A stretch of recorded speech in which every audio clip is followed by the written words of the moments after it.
Hello साथियों, आप सभी का एक बार फिर से स्वागत है math bye Kumar sir YouTube channel के ऊपर। तो साथियों, कैसे हो? आशा करता हूँ सब बढ़िया होंगे, मस्त होंगे, स्वस्थ होंगे और पढ़ाई वगैरह सब बढ़िया चल रही होगी आपकी। तो आज चैप्टर फर्स्ट रियल नंबर यानी वास्तविक संख्या का पार्ट 6 है। वास्तविक संख्या का पार्ट 6 है, जिसके अंदर हम बात करेंगे। आज हम करने वाले हैं वो एक्सरसाइज करने वाले हैं। एक्सरसाइज 1.1 हम आज स्टार्ट करेंगे, जिसको हम 2 पार्ट के अंदर वो कंप्लीट कर लेंगे, ठीक है ना। एक्सरसाइज 1.1 के 2 पार्टों के अंदर हम कंप्लीट कर लेंगे इसको। और वैसे हम देखा जाए तो चैप्टर फर्स्ट का ये पार्ट कौन सा है? चैप्टर फर्स्ट का 6 पार्ट है, ठीक है ना। 6 पार्ट चैप्टर फर्स्ट का है। और आप यूट्यूब के ऊपर जाके मैथ बाय कुमार सर के नाम से सर्च कर सकते हो और चैनल को सब्सक्राइब जरूर कर लीजिए, अपने साथियों के बीच में शेयर कर दीजिए ताकि उन्हें भी पता चले कि हाँ, इस चैनल के ऊपर है वो क्लासें चल रही है 10th क्लास की, और वो भी वो अपनी तैयारी को और बेहतर कर सकते हैं। तो चलिए स्टार्ट करते हैं। आज के हमारे पहले क्वेश्चन की ओर बढ़ते हैं। एक बार वीडियो को शेयर कर दीजिए और कोई चीज़ आपको समझ में नहीं आ रही है तो कमेंट करके ज़रूर बता दिया करो ताकि मैं इसको है वो वापस से एक्सप्लेन कर दूँ। चलिए, हमारा क्वेश्चन क्या बोल रहा है, क्या कह रहा है हमारा क्वेश्चन? देखिए, इधर देखिए। पहला क्वेश्चन है कि निम्नलिखित संख्या का एचसीएफ निकालना है। क्या निकालना है? एचसीएफ ज्ञात करना है, वो भी किस विधि से? यूक्लिड विभाजन एल्गोरिथम का प्रयोग करके। यूक्लिड विभाजन एल्गोरिथम का प्रयोग करके हमें निकालना है एचसीएफ।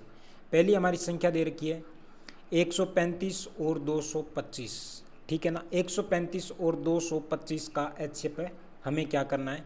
निकालना है। तो चलिए हम स्टार्ट कर देते हैं, यहीं से स्टार्ट कर देते हैं।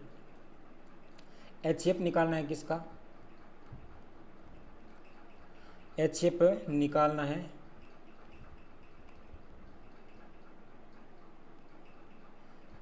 निकालना है किसका? 135 व 225 का। विधि कौन सी लेनी है प्रयोग में?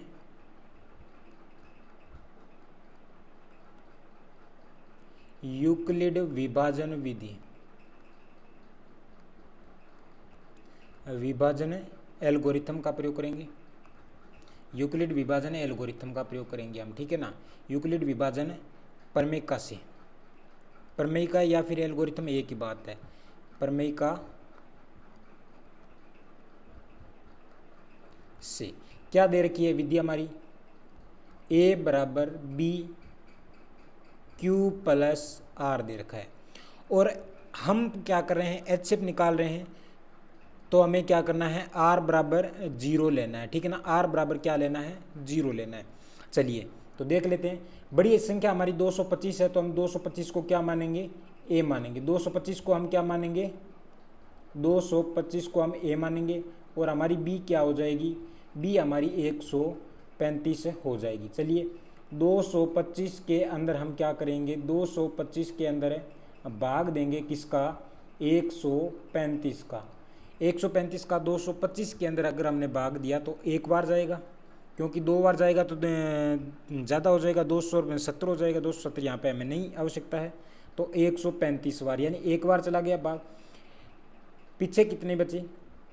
5 में से 5 0 और 22 में से 13 अगर माइनस करेंगे तो 7 2 9, यानी 90 बचेंगे। यही होगा ना। 12 में से 3 9, ठीक है, 90 बचेंगे। तो चलिए चरण फर्स्ट हमारा क्या बोल रहे हैं? चरण फर्स्ट जिसके अंदर हमारे ए हमारा कितना है? 235। इसी के अनुसार हमें मान रखना है 225 बराबर 135 गुणा क्यू हमारा कितना प्राप्त हुआ है? वो 1 प्राप्त हुआ है। शेषफल आर हमारा 90 प्राप्त हुआ है। अब हम क्या करेंगे? चरण सेकंड के अंदर यहाँ लिख सकते हैं नॉट इक्वल टू बराबर 0, ठीक है ना। तो चरण सेकंड लेंगे। चरण सेकंड के अंदर जो 90 था उसको तो हम मानेंगे क्या? बी, और ए को मानेंगे 135 को हम क्या मानेंगे? ए मानेंगे। तो 90 के 135 के अंदर अगर 90 का हम भाग देते हैं तो कितनी बार जाएगा, एक बार जाएगा, क्योंकि दो बार तो ज़्यादा हो जाएगा, 180 हो जाएगा, तो एक बार जाएगा यानी 90। 135 में से 90 अगर माइनस करते हैं तो 5, और 13 में से 9 माइनस करते हैं तो 4, यानी 45 हमारा शेषफल रहता है। तो चरण सेकंड के अंदर बात करें तो चरण सेकंड के अंदर 135 है वो हमारा ए है, और बी हमारा यहाँ पर क्या है 90 है, गुणा क्यू हमारा 1 है, और प्लस कितना बच रहा है 45 हमारा यहाँ पे शेषफल रहता है। तो आर बराबर नॉट इक्वल टू 0 हम कर सकते हैं। चरण सेकंड क्या कहता है, थर्ड चरण में क्या आता है, 135 का हम भाग देंगे किसके अंदर, 90 के अंदर, ठीक है ना। तो कितनी बार जाएगा, 45 के अंदर हम 45 को 2 से मल्टीप्लाई करते हैं तो 90 आता है, यानी 2 बार है वो पूरा पूरा भाग जाएगा, 45 आ जाएगा। कितनी बार गया, 2 बार। पीछे क्या बचा, 0। तो अब हमारा शेषफल 0 प्राप्त हो गया ना। तो तीसरा चरण है वो यहाँ पर ए हमारा 90 है बराबर बी हमारा 45 है, गुणा क्यू हमारा कितना है 2 है, प्लस शेषफल हमारा 0 बच रहा है, यानी आर बराबर 0। तो आर बराबर 0, तो 135, तो यहाँ पे मैं लिखूंगा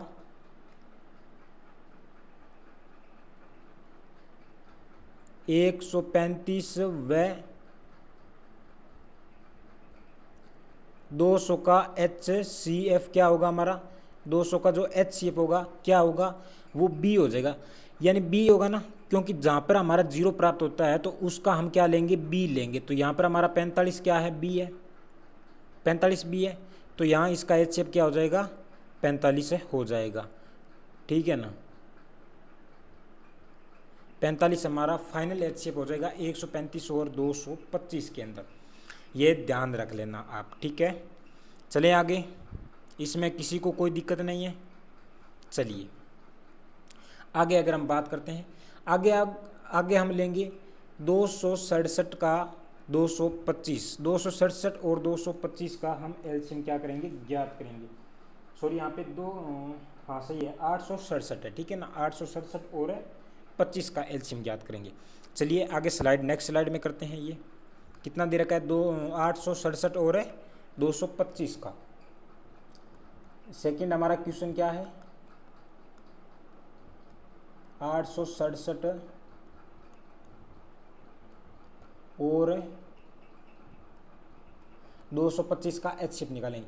यहाँ पे हमारी बड़ी संख्या कौन सी है, 867 बड़ी है, तो इसको हम क्या मान लेते हैं, A मान लेते हैं, और छोटी संख्या B हो जाएगी 225।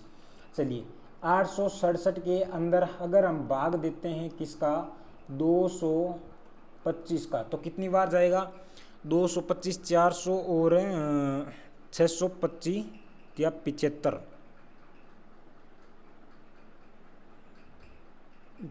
4 बार ट्राई करते हैं, जा रहा है क्या। अगर इसको मैं 4 से मल्टीप्लाई करता हूँ तो 20, 2 8 और 2 10, ज़्यादा हो रहा है, 900 हो रहा है, यानी ज़्यादा हो रहा है, 3 बार जाएगा, ये ध्यान रख लेना, ठीक है, ये 3 बार ही जाएगा।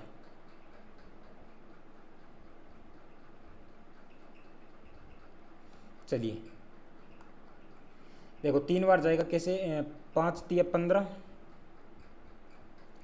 और 6 और 7 और 3 दुआ 6, 675, 3 बार भाग्या 675, पीछे कितना बचा 2, और यहाँ पे 16 में से अगर 7 माइनस करता हूँ तो कितना बचता है 9, ठीक है ना, और यहाँ पे कितना बच रहा है 1, 192 पीछे शेष बच रहा है।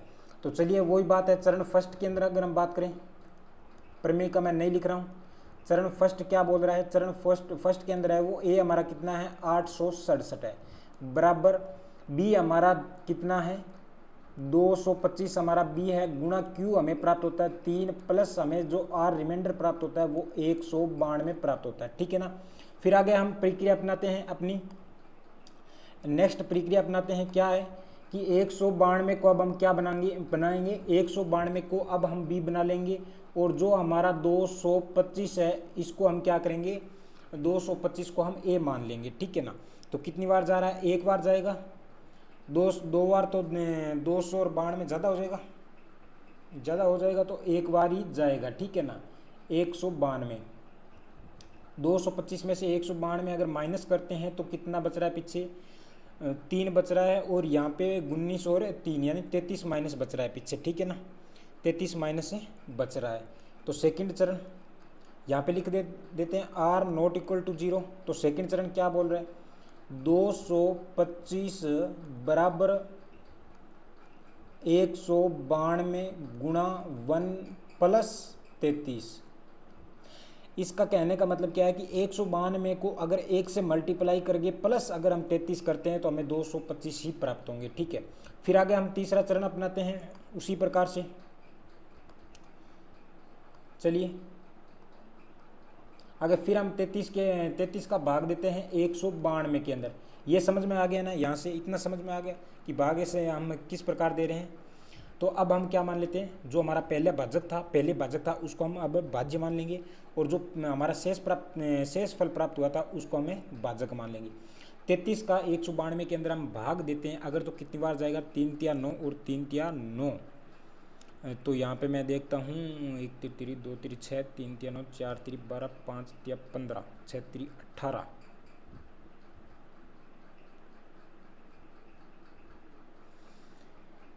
तैतीस के अंदर अगर मैं 6 का भाग देता हूँ तो कितनी बार जाएगा, 6 तिया 18 और 6 तिया 18 1 19 यानी 198 ज़्यादा हो रहा है। और 33 के अंदर अगर मैं 5 का भाग दूँ तो 5 तिया 15 और 5 तिया 15 और 16 यानी कितनी बार जाएगा, 5 बार जाएगा। कितना आया, 165 आ गया, ठीक है ना। 165 को 192 से अगर माइनस करता हूँ तो 12 में से 5 माइनस किया, पीछे बचा 7, और 18 में से 16 माइनस किया तो 2 बचा, यानी 27 बचते हैं पीछे, ठीक है ना। तो तीसरा चरण हमारा क्या बोल रहा है, यहाँ पे आर नॉट इक्वल टू 0 आ रहा है। तो तीसरा चरण हमारा है 192 बराबर 33 गुणा 192 बराबर 33 गुणा 5 प्लस कितना आ रहा है, 27 आ रहा है, ठीक है ना। प्लस कितना आ रहा है, 27 आ रहा है। तो यहाँ फिर से हम लिख सकते हैं आर बराबर नॉट इक्वल टू 0 आ रहा है, आर बराबर नॉट इक्वल टू 0 आ रहा है। तो फिर से हम आगे वही प्रक्रिया दोहराएंगे। 33 27 के अंदर 33 में एक बार जाएगा यानी 27, और पीछे 33 में से अगर 27 माइनस करते हैं तो कितने बच रहे हैं, 3 और 3 6 बच रहे हैं, ठीक है ना। 3 और 3 6 माइनस 6 शेष फल हमारा रिमाइंडर बच रहा है। तो फोर्थ चरण के अंदर अगर हम बात करें तो कितना आ रहा है, 33 बराबर 27 गुणा 1 प्लस 6, ठीक है ना। जो नॉट इक्वल टू क्या है, जो नॉट इक्वल टू 0 है। तो फिर से हम भाग देते हैं 27 के अंदर 6 का भाग दिया तो 6 चौक 24 माइनस कितना 3, ठीक है ना। 6 चौक 24 माइनस 3 फिफ्थ चरण है हमारा। चरण हम आगे, जब तक हमारा लक्ष्य क्या है कि रिमाइंडर हमें जो प्राप्त होना चाहिए वो 0 होना चाहिए, ठीक है ना।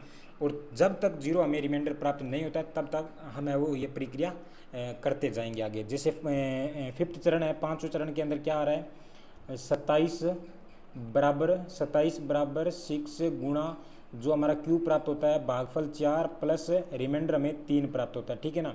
और हम फिर से लिख सकते हैं क्या, नॉट इक्वल टू 0, क्या लिख सकते हैं, आर बराबर नॉट इक्वल टू 0। तो चलिए 3 का भाग देते हैं 6 के अंदर, तो 3 दुआ 6 2 बार यानी कंप्लीट में जाएगा और हमें 0 प्राप्त हो गया, ठीक है ना। तो 6 चरण हमारा क्या है, 6 चरण है 6 बराबर बी हमारा 3 है गुणा क्यू हमारा क्या है 2 है प्लस रिमाइंडर हमारा 0 प्राप्त हो गया, ठीक है। तो आर बराबर 0, तो आर बराबर 0 तो 267 व 225 का एच सी एफ हमारा क्या प्राप्त हो जाएगा, बी प्राप्त होगा, ठीक है ना। बी होगा ना, तो हमारा यहाँ पे बी क्या है, यहाँ पे देखिए बी हमारा ये है ना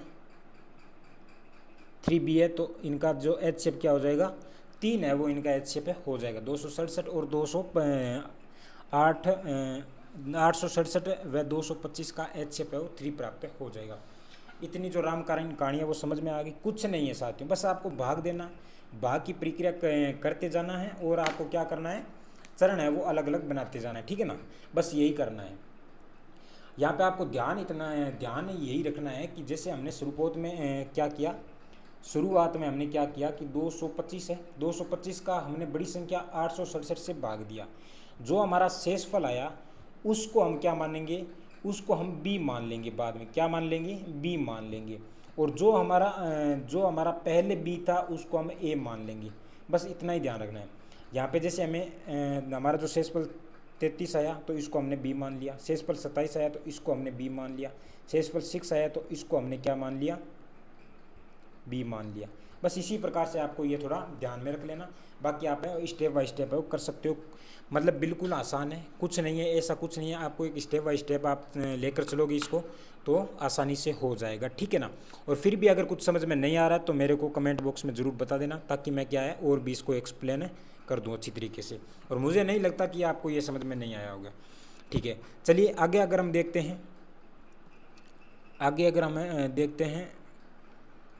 चलिए यहाँ पे हमारी जो वो संख्या क्या है, 196 और 3 38,220 के अंदर 220 का है, 38,220 और 196 का HCF निकालना है, ठीक है ना। चलिए देखते हैं फिर।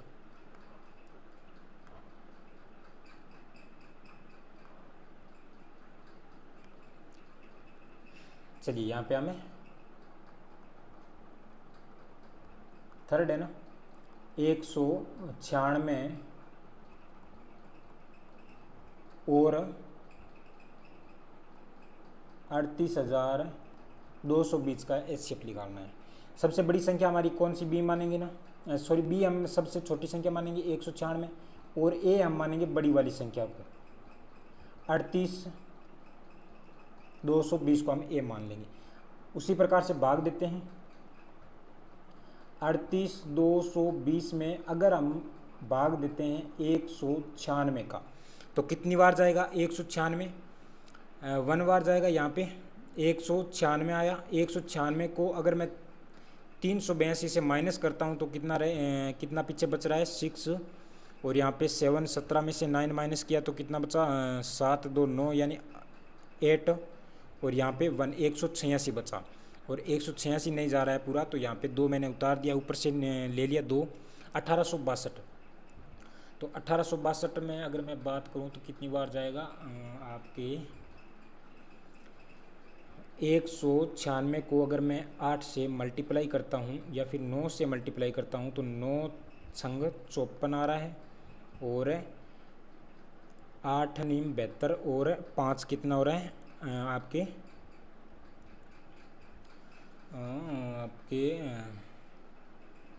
77 हो रहा है, 7 और 7, ठीक है। और 8 और 7 कितने हो गए, 15। इतना आ रहा है क्या, 1990। ये तो इससे तो कहाँ गलती कर रहे हैं। 196 का अगर मैं 8 से मल्टीप्लाई करता हूँ, सॉरी 9 से, 54, 8 नी 72 प्लस 5 कितना, 7 और 15, ठीक है। इतना ही आ रहा है, ठीक है ना। इसको मैं रफ कर देता हूँ।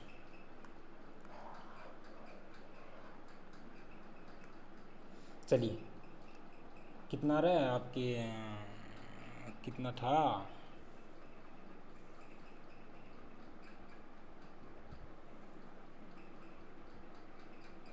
7, 1574 आ रहे हैं, ठीक है ना। अब 1574 9 बार किया तो यहाँ से हम माइनस करते हैं। अगर 12 में से 4 माइनस किए तो पीछे क्या बचा, 8। और 15 में से अगर मैं 7 माइनस करता हूँ, 15 में से अगर मैं 7 माइनस करता हूँ तो पीछे क्या बच रहा है, पीछे 8 बच रहा है। और यहाँ पे आपके 17 में से अगर मैं 15 माइनस करता हूँ तो 288 पीछे बच रहे हैं। ठीक है, 288 ऐसे कैसे हो गया? एक मिनट, मैं थोड़ा देख लेता हूँ उसको, मेरे को डाउट आ रहा है थोड़ा।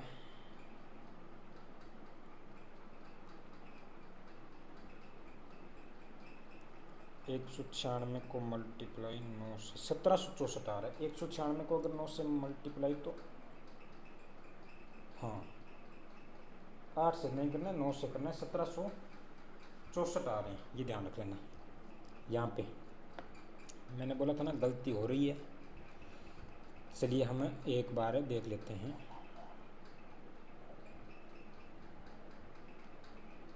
सत्रह सौ चौसठ,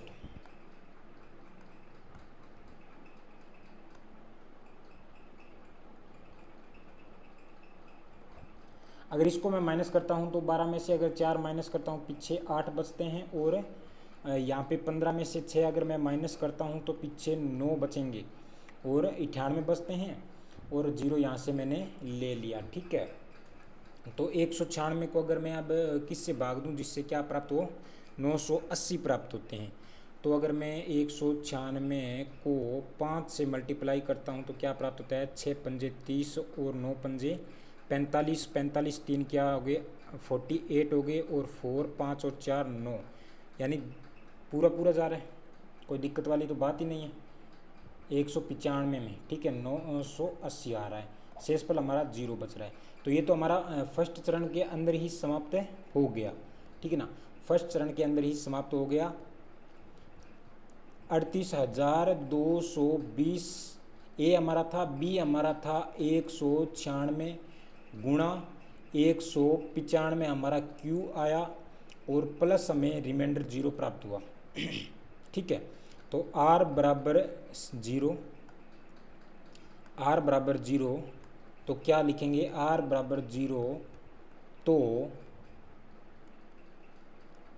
HCF कितना 38,220 व 196 का कितना हो जाएगा, आपके 196 हो जाएगा। ठीक है ना, 196 इसका HCF हो जाएगा। ये बिल्कुल राइट है, आप देख भी सकते हो। ठीक है, तो इसी प्रकार से करना है आपको, भाग विधि के माध्यम से ही करना है, लेकिन इसमें जो आप यूज करोगे, जो मेथड यूज करोगे वो यूक्लिड विभाजन एल्गोरिथम होगा। ठीक है, या फिर यूक्लिड विभाजन प्रमेय का जो कथन है उसका प्रयोग करके आप एल्गोरिथम के माध्यम से क्या करोगे, इसको सोल्व कर लोगे। एल्गोरिथम का मतलब यही होता है कि चरण बाई चरण या स्टेप बाई स्टेप करके आप किसी भी प्रश्न को या समस्या को सोल्व कर सकते हो।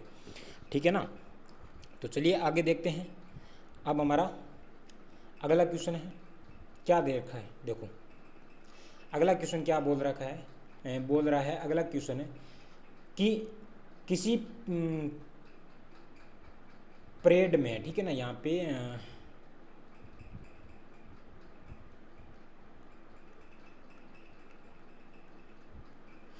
किसी परेड में 616 सदस्यों वाली एक सेना की टुकड़ी को 32 सदस्यों वाली एक आर्मी बैंड के पीछे मार्च करना है।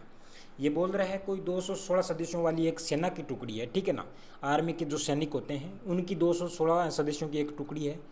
उस 216 सदस्यों की टुकड़ी को 32 सदस्यों वाली एक आर्मी बैंड, जो बैंड बजाने वाले होते हैं वो भी आर्मी में होते हैं, उनका एक समूह है, आर्मी बैंड के पीछे मार्च करना है। जो 32 सदस्य है आर्मी वाले, उनके पीछे, आर्मी बैंड वाले, उनके पीछे 616 सदस्यों को या सदस्यों की टुकड़ी को मार्च करवाना है। ठीक है ना, यानी आगे कौन रहेंगे, आगे है वो बैंड वाले रहेंगे, बैंड बजेगा, और पीछे क्या बजेगी, सेनाई नहीं, पीछे कौन रहेंगे, सैनिक टुकड़ी। ठीक है ना, पीछे सैनिक टुकड़ी रहेगी। ठीक है, और ये सैनिक टुकड़ी है वो 616 वाली है, और ये 32 वाले हैं। ठीक है, इनके पीछे ये रहेंगे।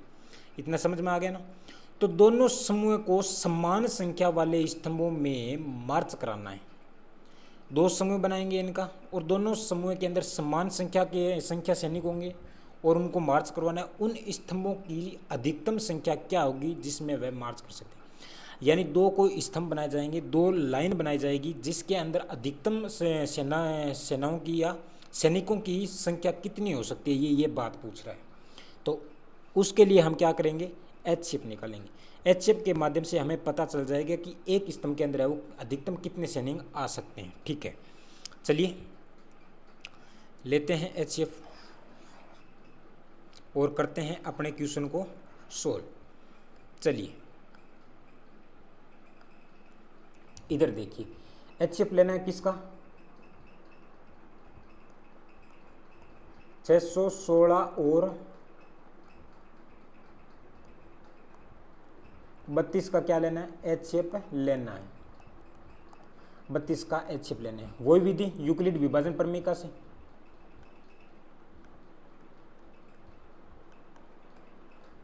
यूक्लिड विभाजन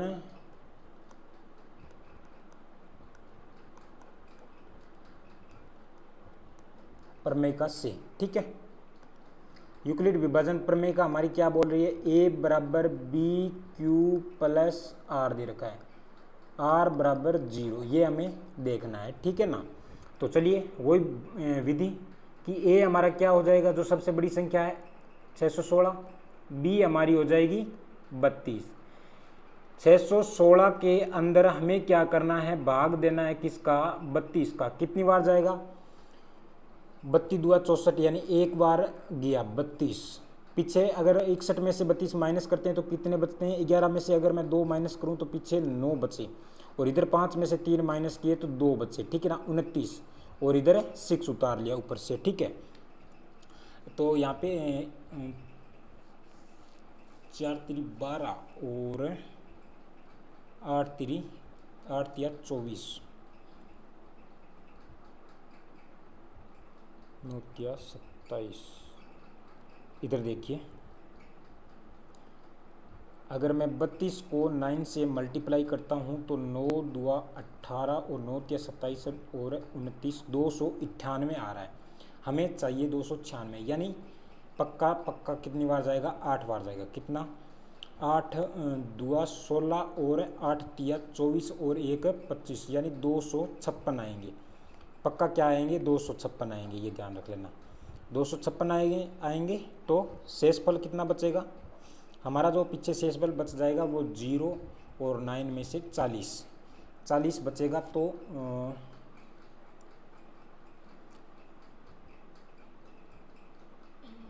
2 18 और 9 23 और 1 28,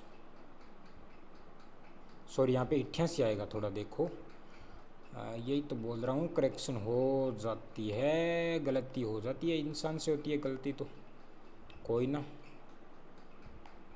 चलिए इधर देखिए, अगर 9 से मल्टीप्लाई करता हूँ तो 9 दुआ 18 और 9 तिया 27 और 1 28, यानी 288 आ रहे हैं। ठीक है ना, तो यहाँ पे अगर 9 से करूँ मैं, 9 से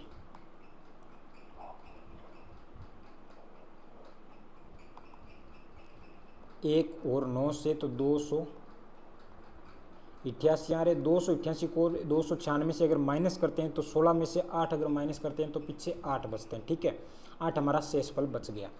तो चलिए वही बात, चरण हमारा फर्स्ट है। चरण हमारा कैसा है, चरण हमारा क्या है, फर्स्ट है। ए हमारा 616 है बराबर 32 गुणा 19, हमारा क्यू आ गया, भागफल आ गया, शेषफल हमारा 8 बच गया। यहाँ पे हम लिख सकते हैं आर बराबर नॉट इक्वल टू 0। ठीक है, तो सेकंड चरण देखते हैं क्या दे रखा है। सेकंड चरण में 8 को मल्टीप्लाई, 8 से मल्टीप्लाई करेंगे किसको, 32 को 8 से 32 के अंदर 8 का भाग देंगे तो 8 चौक 32, यानी 4 बारी में पूरा पूरा जा रहा है, शेषफल हमारा 0 बच रहा है। तो सेकंड चरण क्या है, 32 बराबर 8 गुणा 4 प्लस शेषफल रिमाइंडर हमारा 0, यानी 0। तो 0 तो 616 और 32 का HCF हमारा क्या हो जाएगा, आपके 8 प्राप्त होगा, ठीक है ना। अतः प्रत्येक स्तंभ में अधिकतम संख्या 32, उन स्तंभों की अधिकतम संख्या कितनी होगी। अतः हम लिख सकते हैं क्या, अतः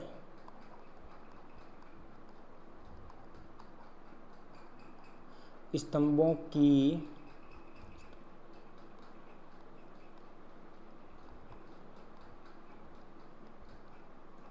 अधिकतम संख्या कितनी होगी, 8 प्राप्त होगी, ठीक है। एक स्तंभ के अंदर वो 8 सदस्य अधिकतम आ सकते हैं, इतना ध्यान रख लेना। बस इसी प्रकार से आपको ये करना है। ओके, हो जाएगा ना। अगर ना हो तो कोई दिक्कत आ रही है तो आप कमेंट बॉक्स में ज़रूर बता देना, मैं अगले ही दिन क्या कर दूंगा, इसका फिर से एक्सप्लेन कर दूंगा। चलिए आगे अगर हम देखते हैं, अगला अपना क्वेश्चन है ये क्वेश्चन जो हमने कल ही एक एग्जाम्पल के तौर पर हमने किया था। क्या दे रखा है, देखो, दर्शाइए कि कोई भी धनात्मक जो विषम पूर्णांक है वो 6q+1 या फिर 6q+3 या फिर 6q+5 के रूप का हो सकता है। तो हमें ये दर्शाना है जहाँ पर q कोई पूर्णांक होगा। हम कोई भी एक q पूर्णांक ले लेते हैं और फिर हम सोल्व करके देखते हैं। देखिए यहाँ पर ये विषम संख्या का बोल रहा है, क्या दे रखी है संख्या, विषम संख्या का बोल रहा है और हमारी संख्या यहाँ पे क्या है, संख्या दे रखी है वो है आपके 6q+1 और एक है 6q+3 और एक क्या है 6q+5 है, ठीक है ना। इतनी ये दे रखी है संख्या।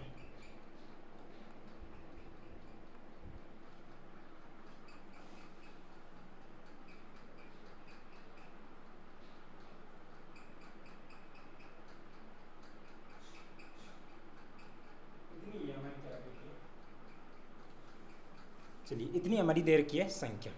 अब हम इसका पहले सत्यापन करते हैं कि क्या ये विषम संख्या इसी के रूप में हो सकती है क्या, जो ये हमें धन पूर्णांक दे विषम पूर्णांक दे रखा है, क्या ये इसी के रूप में होगा, क्या ये विषम पूर्णांक है। चलिए हम कोई भी, हमारा यहाँ पे क्या है, अब b जो q के गुणा में होता है वो क्या होता है, b होता है ना। तो इसी में भी q के गुणा में 6 है और यहाँ पे q के गुणा में क्या है 6 है और यहाँ पे q के गुणा में 6 है। तो हमें पता चल गया कि हमारा जो b क्या है वो 6 है, ठीक है। तो हम कोई भी विषम संख्या ले लेते हैं, जैसे मैं 6 से बड़ी विषम संख्या ले ली, मैंने 7 ले लिया और एक 11 ले लिया और एक मैंने 9 ले लिया, ठीक है ना। इन तीनों को हम प्रूव करते हैं कि क्या ये इसी के रूप में आ रहा है क्या, जो हमारा रिमाइंडर आ रहा है, जो हमारा आर आ रहा है वो 1 या फिर 3 या फिर 5 आ रहा है क्या। देखो अगर मैं 7 के अंदर भाग दे रहा हूँ किसका, अगर मैं 7 के अंदर भाग दे रहा हूँ 6 का, तो कितनी बार जाएगा, एक बार जाएगा, ठीक है ना। और माइनस यहाँ पे किया तो क्या बचा, शेष फल हमारा आर बचा, ठीक है ना, जो आर हमारा 1 बचा। इसी प्रकार से मैं 9 के अंदर दे रहा हूँ 6 का भाग, कितनी बार जाएगा, 1 बार, 9 6 और 9 में से मैंने अगर 6 माइनस कर दिए तो कितने बचे, रिमाइंडर हमारा क्या बचा, 3 बचा, जो ये बता रहा है यहाँ पे। और अगर मैंने यहाँ पे 11 लेता हूँ और 6 से मैं अगर इसको डिवाइड करता हूँ तो 1 बार जाएगा, 6 आया, और 11 में से अगर मैं 6 माइनस करता हूँ तो कितने बच रहे हैं, 5 बचेंगे, जो हमारा क्या है, रिमाइंडर है। तो कहने का मतलब ये है कि कोई भी विषम संख्या के अंदर अगर हम इस 6 का भाग है वो किसी भी विषम संख्या के अंदर देंगे तो वहाँ पर हमारा जो शेषफल आएगा, जो आर हमें प्राप्त होगा वो 1, 3 और 5 के रूप में होगा। ये हमने क्या कर लिया, सत्यापन इसका कर लिया कि अगर मैं यहाँ पे 7 में कोई भी संख्या ले रहा हूँ तो 7 हमारा ए है और 6 हमारा बी है, तो क्यू हमें क्या है, क्यू हमारा 1 होता है, तो हमें क्या प्राप्त होता है, 1 प्राप्त होता है, रिमाइंडर हमारा 1 रहता है। और अगर मैं 9 ए लेता हूँ और मेरा जो बी है, जो भाजक है वो मेरा क्या है, 6 है, तो भागफल यहाँ पे 1 है, तो शेषफल क्या प्राप्त होगा, 3 प्राप्त होगा। अगर मेरा भाज्य में 11 लेता हूँ, ठीक है, मेरा भाज्य में अगर 11 लेता हूँ और भाजक 6 से मल्टीप्लाई करता हूँ, भाजक 6 से अगर मैं भाग देता हूँ तो मेरा जो भागफल प्राप्त होता है वो 1 होता है और रिमाइंडर मेरा 5 प्राप्त होता है। ये हमने क्या कर लिया, सत्यापन कर लिया इसका, ठीक है ना। तो मैं यहाँ पे आप इसको अलग से भी लिख सकते हो, जो एग्ज़ाम के अंदर आप करने बैठोगे तो आप इस प्रकार से कर सकते हो, ठीक है ना। चलिए तो इसको मैं एक साइड में कर लेता हूँ। यहाँ पे मैंने इसको रख दिया है, ठीक है।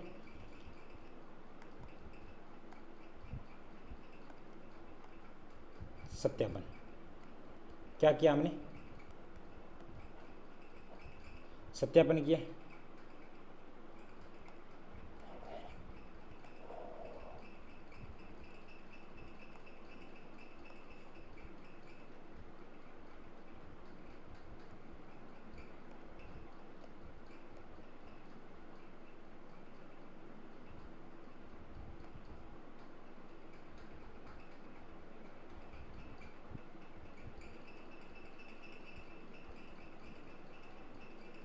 चलिए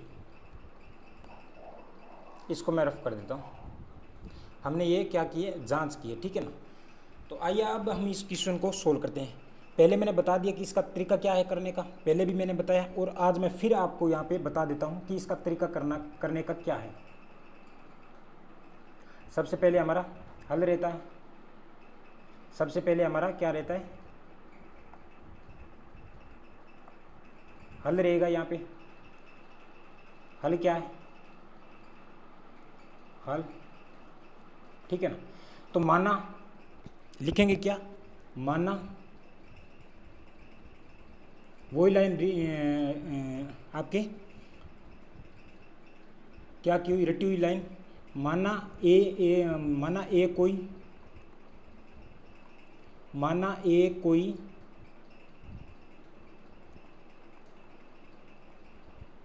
धनात्मक क्या है,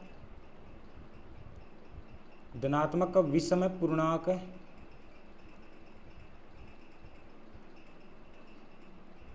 धनात्मक विषम पूर्णांक है, ठीक है। ए तथा बी बराबर, बी हमारा यहाँ पे 6 है ना। देखो बी पहले आपको सबसे पहले क्या करना है, बी निकालना है। तो बी यहाँ पे 6 है और यहाँ पे भी 6 है और यहाँ पे भी क्या है, 6 है। तो यानी क्यू के गुणा में होगा वो हमारा बी होगा। तो बी हमें 6 प्राप्त होता है।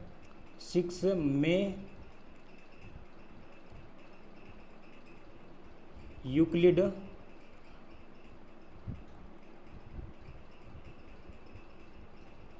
विभाजन प्रमेयिका से, ठीक है ना। यूक्लिड विभाजन प्रमेयिका से क्या बोल रही है, यूक्लिड विभाजन प्रमेयिका, ए बराबर बी क्यू प्लस आर, ठीक है। तो ए बराबर बी हमारा कितना है, 6 है, क्यू प्लस आर, जहाँ मैं लिख सकता हूँ क्या, जहाँ मैं लिख सकता हूँ कि आर का जो मान है वो 0 से बराबर या बड़ा हो सकता है और हमेशा क्या होगा, बी से छोटा होता है। बी हमारा यहाँ पे 6 है। तो मैं लिखूंगा कि शेषफल का संभावित मान कितना है। यहाँ पे मैं लिखूंगा कि शेषफल के संभावित मान, क्या लिखूंगा, शेषफल के संभावित मान, क्या, शेषफल के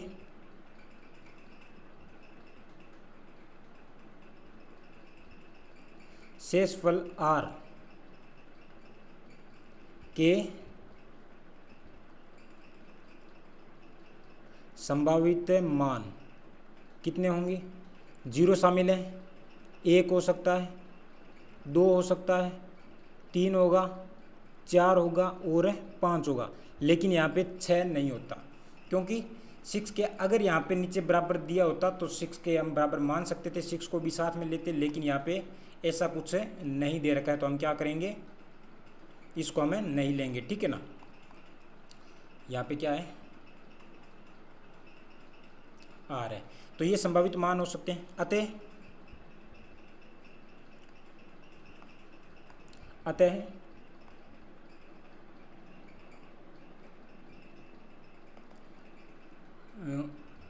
यहाँ पे ये मान होंगे ना, 1 मिनट,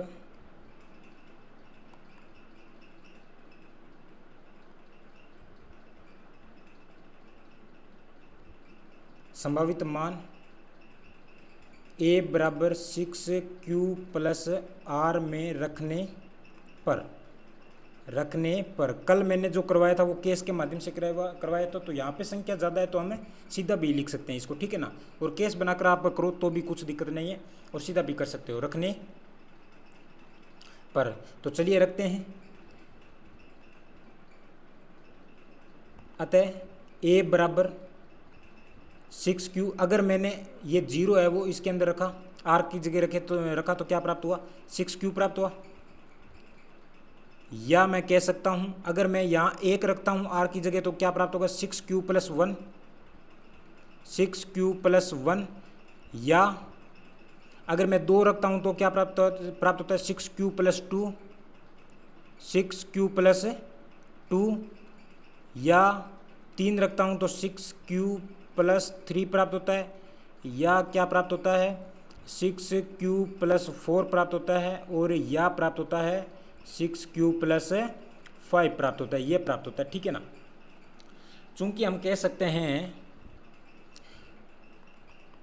हैं कि ए एक क्या है, धनात्मक विषम पूर्णांक है। ए एक धनात्मक विषम पूर्णांक है,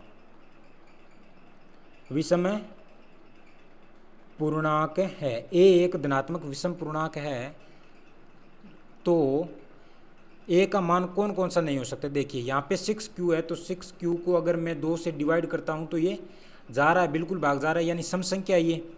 तो ये ए का मान नहीं हो सकता क्योंकि यहाँ पे विषम संख्या का बोला है, यहाँ पे विषम संख्या का बोला है तो हमें सम संख्या नहीं लेनी है, तो 6Q यहाँ पे शामिल नहीं होगा। और अगर मैं 6Q + 1 की बात करूँ तो इसके अंदर 2 से डिवाइड नहीं हो रहा है, यहाँ तो हो रहा है लेकिन यहाँ नहीं है। और 6Q + 2 की अगर बात करूँ तो ये 2 से डिवाइड हो रहा है, इधर भी हो रहा है इधर भी हो रहा है। और अगर मैं बात करूँ किसकी, 6Q + 4 की बात करूँ तो ये भी हो रहा है, ठीक है ना। 5 नहीं हो रहा और 3 नहीं हो रहा है, तो जो हो रहा है उनको हम इसमें शामिल नहीं करेंगे क्योंकि यहाँ पे हमें क्या बोला है, यहाँ पे हमें बोला है केवल और केवल लेनी है विषम संख्याएं, ठीक है, विषम संख्याएं लेनी है। तो चलिए विषम संख्या लेनी है तो पूर्णांक विषम पूर्णांक है तो ए एक धनात्मक विषम पूर्णांक है। ए एक क्या है, धनात्मक विषम पूर्णांक है।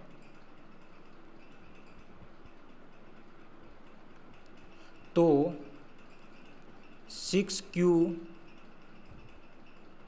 + 2, 6Q + 4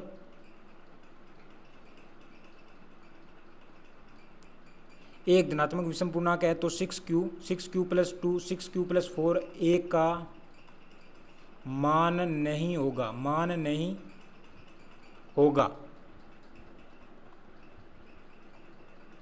ठीक ना, मान नहीं होगा। क्यों नहीं होगा, क्योंकि हम लिख सकते हैं 2 से विभाजित हो रहा है, 2 से विभाज्य है, 2 से क्या है, विभाज्य है, ठीक है ना, 2 से विभाज्य, तो ये मान नहीं होगा। इतना समझ में आ गया, इतना समझ में आ गया। तो चलिए आगे अगर हम बात करते हैं, मैं थोड़ा इसको जगह बना लेता हूँ। आगे हम यहाँ पे क्या लिखेंगे,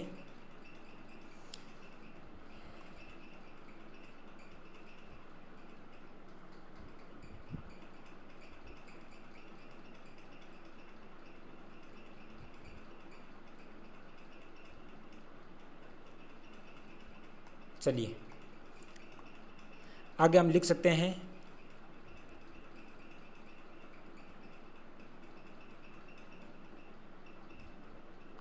अतः ए के संभावित मान, अतः ए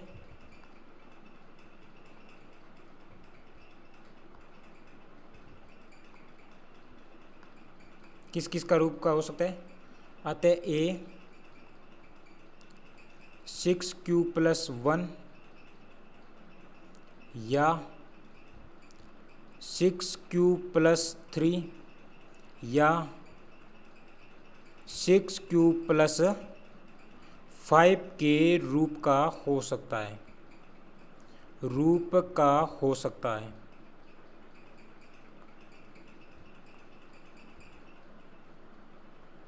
हो सकता है, ठीक है ना। बस इतना ही आपको करना है, बस इसमें कुछ नहीं करना है, आपको याद रखना है, इसमें रटने का ही काम है और कुछ नहीं। समझना तो है ही साथ में, लेकिन आपको फिक्स है, इसमें डाटा जो फिक्स है वही करना है, रटना है आपको। जो पहली प्रश्नावली है वो एक हार्ड प्रश्नावली है, उसके बाद में हम सिंपल प्रश्नावली हो जाएगी सारी, उसको हम और भी आसान तरीके से करेंगे। देखो सबसे पहले आपको क्या करना है, इसमें दे रखा है विषम पूर्णांक दे रखा है 6q+1 6q+3 और 6q+5, ये विषम पूर्णांक दे रखा है। तो हमने पहला क्या किया, पहले इसका सत्यापन किया कि हाँ बिल्कुल ये इसके रूप का हो सकता है क्या। यहाँ पे जो हमें रिमाइंडर प्राप्त हो रहा है क्या विषम संख्या ही प्राप्त हो रही है, इसके अलावा और कुछ प्राप्त हो रहा है, तो ऐसा हमने देखा सत्यापन किया तब हमें विषम संख्या ही मिलती है, ठीक है ना।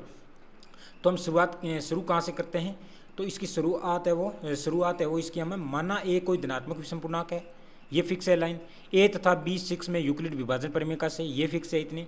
और यहाँ पे मैंने लिखा है, यहाँ पे मैंने क्या लिखा है, ये भी लाइन है फिक्स है। यहाँ पे मैंने लिखा है ए बराबर क्या लिखा है, ए बराबर BQ+R लिखा है, और बी की जगह मैंने बी का मान रख दिया। ए बराबर 6Q+R, जहाँ R का मान है वो 0 से बड़ा या बराबर हो सकता है और 6 से हमेशा छोटा होगा, ठीक है ना। तो R के संभावित मान हमें क्या प्राप्त हुए, 0 प्राप्त हुआ, 1 प्राप्त हुआ, 2 प्राप्त हुआ, 3 प्राप्त हुआ, 4 प्राप्त हुआ, 5 प्राप्त हुआ। लेकिन यहाँ पे हमने 6 को नहीं लिया क्योंकि 6 से छोटा बोला है, न कि बराबर बोला है, ठीक है।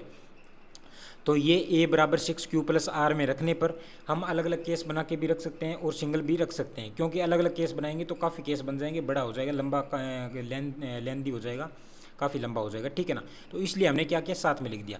ये लाइन आप याद रखना, इसको रटना है सीधा, कुछ नहीं करना, कि ए बराबर 6Q या 6Q+1 या 6Q+2 या 6Q+3 या फिर 6Q+4 या 6Q+5 के रूप में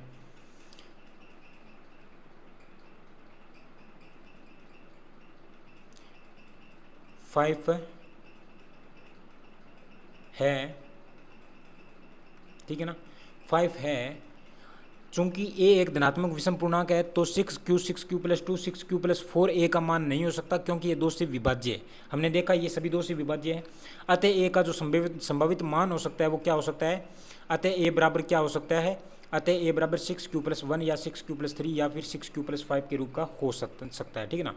अतः ए है वो इसके रूप का हो सकता है। बस इतना आपको ये याद कर लेना है, रटना है, फिक्स है, कुछ नहीं है। तो चलिए साथियों, वीडियो कैसा लगा कमेंट करके जरूर बताना। और बाकी जो 3 क्वेश्चन पीछे बचते हैं, सॉरी आपके 2 ही क्वेश्चन बचते हैं, 3 नहीं है, चौथा और 5, इस फर्स्ट एक्सरसाइज के अंदर 5 क्वेश्चन है, उनमें से 3 हमने कर लिए और पीछे 2 क्वेश्चन बकाए रहते हैं, उनको वो हमें नेक्स्ट पार्ट के अंदर कर लेंगे कंप्लीट, ठीक है। तो ये आप कमेंट करके ज़रूर बता देना कैसा लगा, और अगर इसमें कुछ आपको दिक्कत आ रही है, कमी आ रही है या फिर समझ में नहीं आ रहा है तो कमेंट में ज़रूर लिख देना, ठीक है ना, कि कौन सा पार्ट या कौन सा क्वेश्चन आपको समझ में नहीं आया। और वीडियो को ज़्यादा से ज़्यादा अपने साथियों के बीच में शेयर कर दिया करो, सब्सक्राइब जरूर कर लिया करो, ताकि क्या आने वाला वीडियो है सबसे पहले आप तक पहुँच सके और आप एक अच्छी तैयारी कर सकते हो, ठीक है। अगर आप अभी से इस तैयारी के अंदर या अभी से आपने जिस आधार से आपने अभी स्टार्ट किया है तैयारी और उसी को आप कंटिन्यू करते हो, अपना जो भी सिलेबस है वो टाइम से अगर आप कवर कर लेते हो, तो पीछे फिर क्या बचेगा, फिर आपका केवल और केवल रिवीजन बचेगा, जिससे आप वो एग्ज़ाम के अंदर वो बहुत बेहतरीन कर पाओगे, ठीक है ना, बहुत बेहतरीन हो जाएगा एग्ज़ाम के अंदर। आपको बार बार रिवीजन करोगे तो आप बिल्कुल नहीं भूलोगे और एक अच्छी पकड़ बन जाएगी आपकी प्रत्येक प्रश्नावली के अंदर, जिससे क्या है कि आपका जो रिज़ल्ट रहेगा वो बहुत ही बेटर रहेगा। इसलिए मैं ये कहना चाहता हूँ एक बार फिर से कि आप साथ के साथ है वो नोट्स बनाइए और एक क्वेश्चन को नोट्स में लिखने तक है वो आप 4 से 5 बार एक क्वेश्चन को करिए, ताकि क्या है कि आपके दिमाग में सीधा फिट हो जाए, सेट हो जाए कि हाँ इस पे ये क्वेश्चन ये बोल रहा है, ये करना है हमें। और इसीलिए आप क्या है कि पहले मेरा जो वीडियो देख रहे हो, पहले वीडियो करते समय आप रफ में लिखो, वीडियो देखते समय रफ में लिखो, फिर एक बार फिर रफ में लिखो और फिर आप फेर में करो, और फेर में करने के बाद में फिर से आप एक बार रफ में करो। तो 4 बार अगर कोई क्वेश्चन हो जाता है तो फिर मुझे नहीं लगता कि क्वेश्चन आप गलत करने की संभावना बनती है, ठीक है ना।